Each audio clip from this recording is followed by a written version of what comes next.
Many of you may not recognize this person on the screen. He lives here in Portland, Oregon.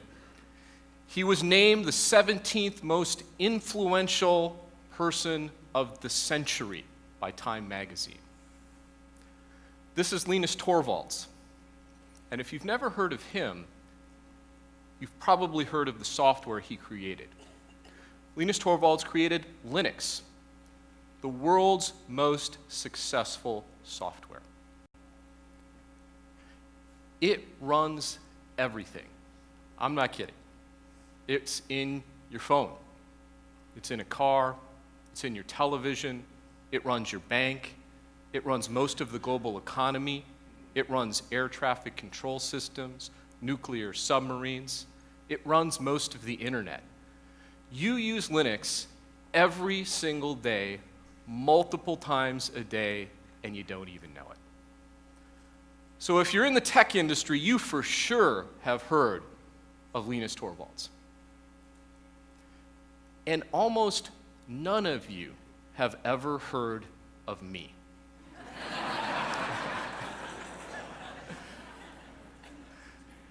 I'm Linus Torvalds' boss. Now, I know what you're thinking. Wow, this guy is the boss of one of the 17th most influential guys of the century, wrote the world's most prolific software. What else? Who else works for this guy? The person who created the internet? Well, so first of all, no, Al Gore does not work for me. But let me show you a couple of others who do. These two. Especially that little girl there. That's my daughter. My 4.5-year-old daughter, Nisha. And what's funny is, Nisha actually shares a lot in common with Linus Torvalds. No, it's true. It's true. First of all, they're both adorable.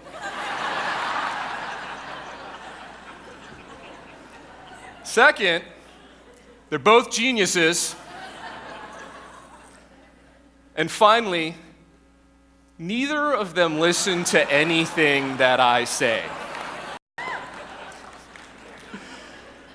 In other words, I'm nobody's boss. But fortunately, Linus Torvalds doesn't really need a boss. He's got this great mascot, this penguin. And Linux really has done very successfully despite me. And let me show you a few numbers just to give you an idea of what this looks like. 1.3 million. 1.3 million smartphones running Linux are activated every single day. 700,000 televisions are sold every single day running Linux. 92% of the world's high-performance computing systems that predict climate change, forecast the weather, run the CERN super collider are all running Linux. 85% of the world's global equity trading platforms run Linux. The New York Stock Exchange, the Tokyo Stock Exchange, the London Stock Exchange, most of our economy runs on Linux.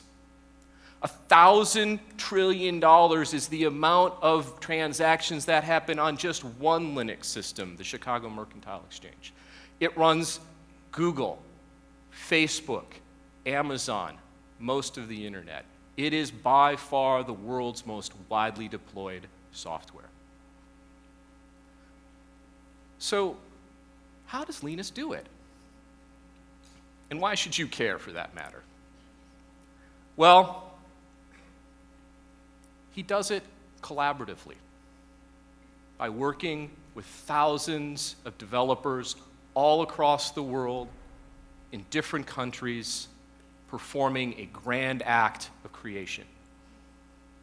And I'm just a bit player in this grand play that's been unfolding over the last 20 years.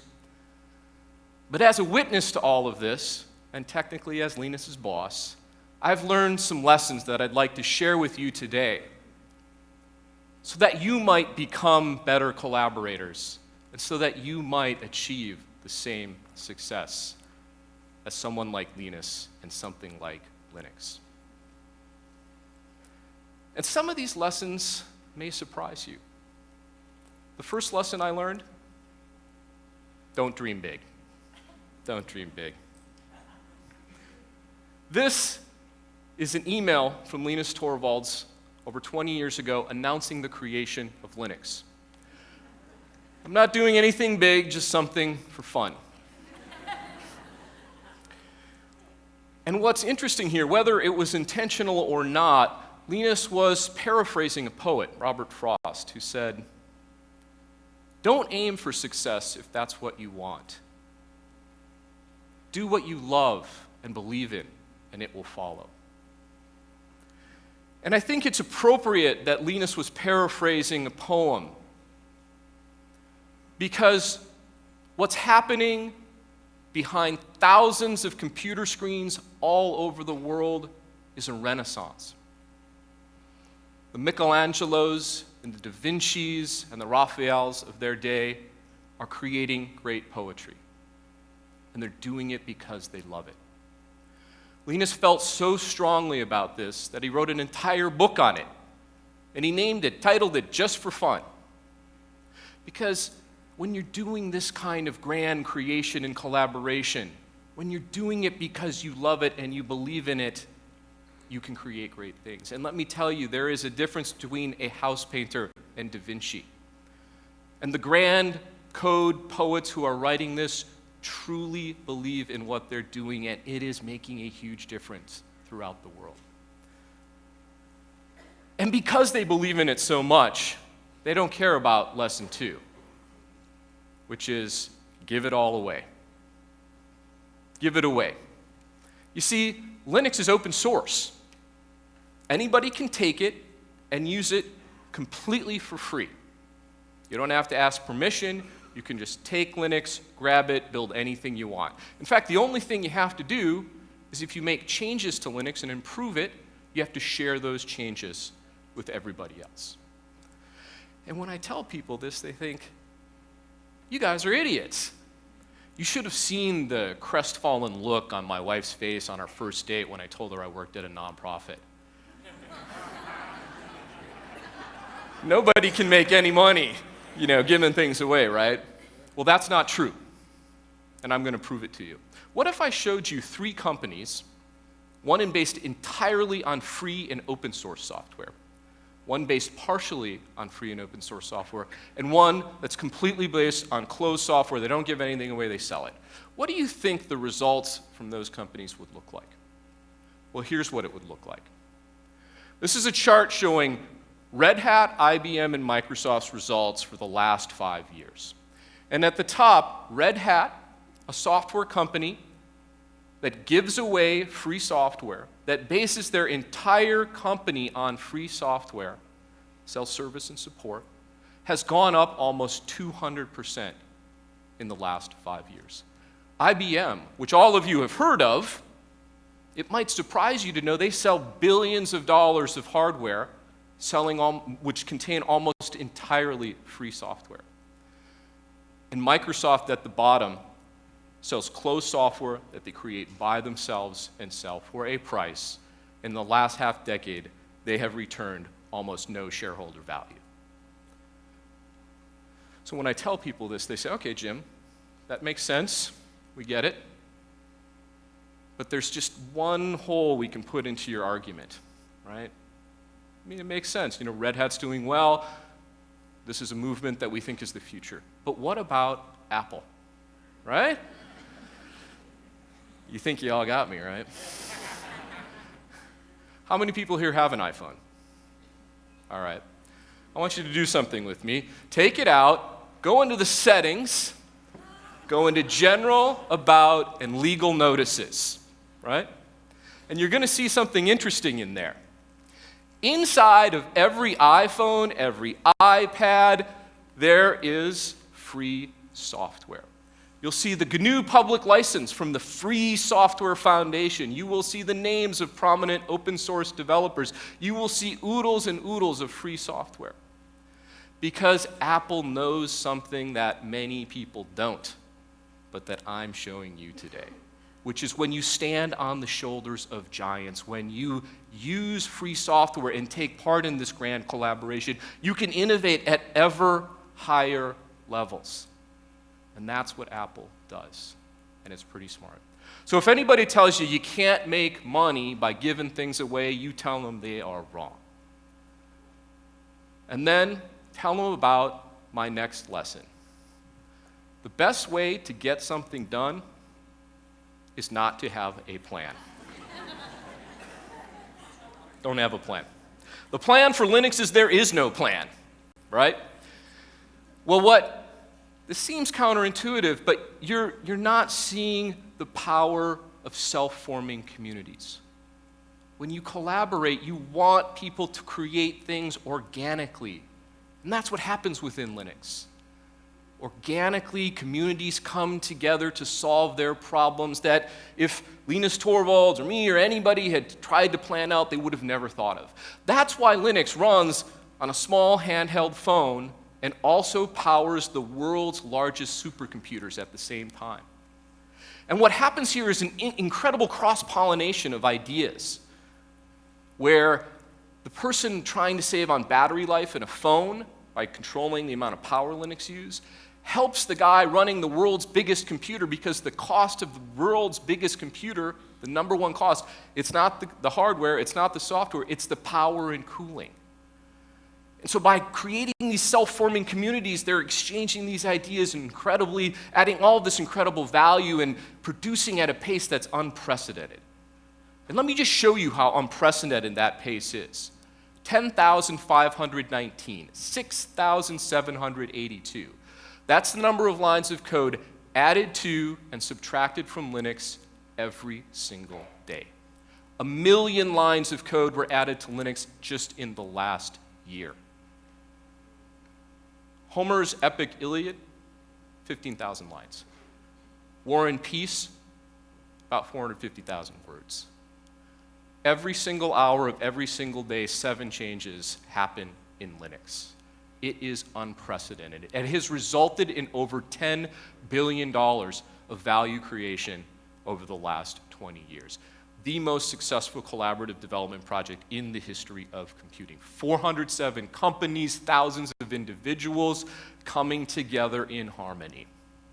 And speaking of harmony, that leads me to the next lesson, which is, if you're working that fast and you're working with that many people across this many cultures, you'd think you'd have to be good at collaborating, right? And you'd think you'd have to be a pretty nice person to get along with all of these people from different backgrounds. Well, you would be wrong. You don't always have to be nice. In fact, Linus Torvalds, sometimes he's not so nice. Did I mention he doesn't listen to anything I have to say? But what Linus is doing here is he's engaging in a flame war. Flame wars are how coders often communicate. They criticize each other, they defend their ideas, they ridicule code. In this world, code talks and BS walks, right? And you'd think this would be a bad way to create software, right? Yelling at each other all the time, these guys are pretty mean. Well, it's interesting. In 2003, University of California, Berkeley did a study about how ideas are created, how you can create the best ideas. And they took a bunch of people and they put them into groups. One group was given traditional brainstorming instructions, right? No idea is a bad idea, don't criticize, all of that. How many people here have brainstormed? Right, of course. Another group was given the instructions, debate, rigorously defend your ideas. And guess what?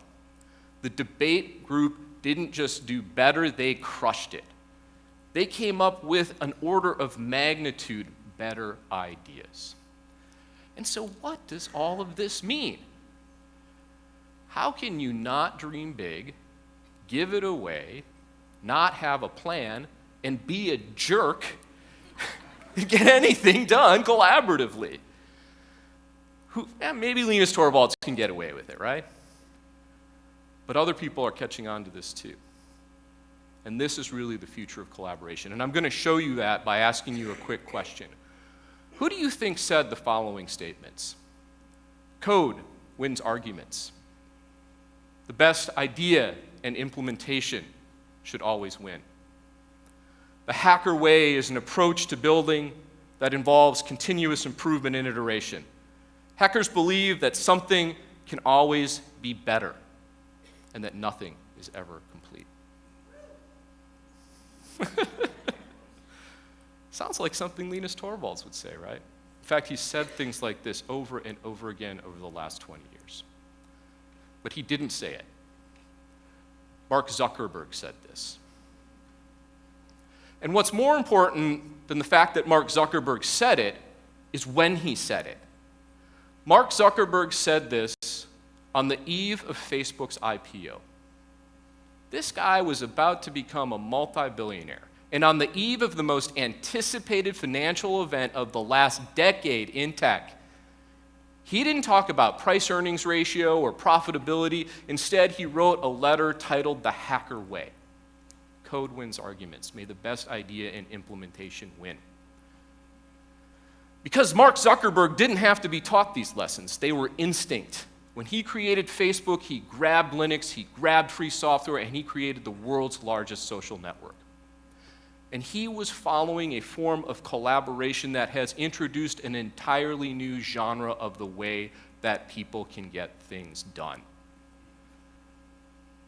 And this new genre of collaboration can be summed up in a simple idea. All of us are smarter than any one of us.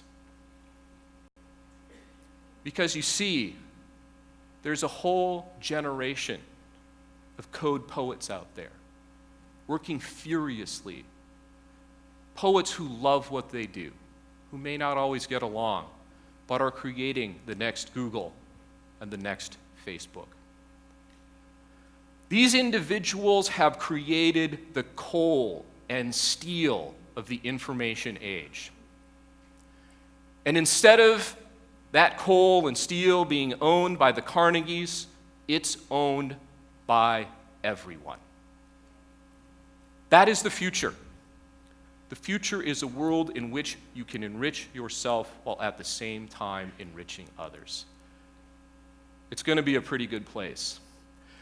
And in that world, and I have to admit, I may be talking myself out of a job here, you don't need a boss. Thank you very much.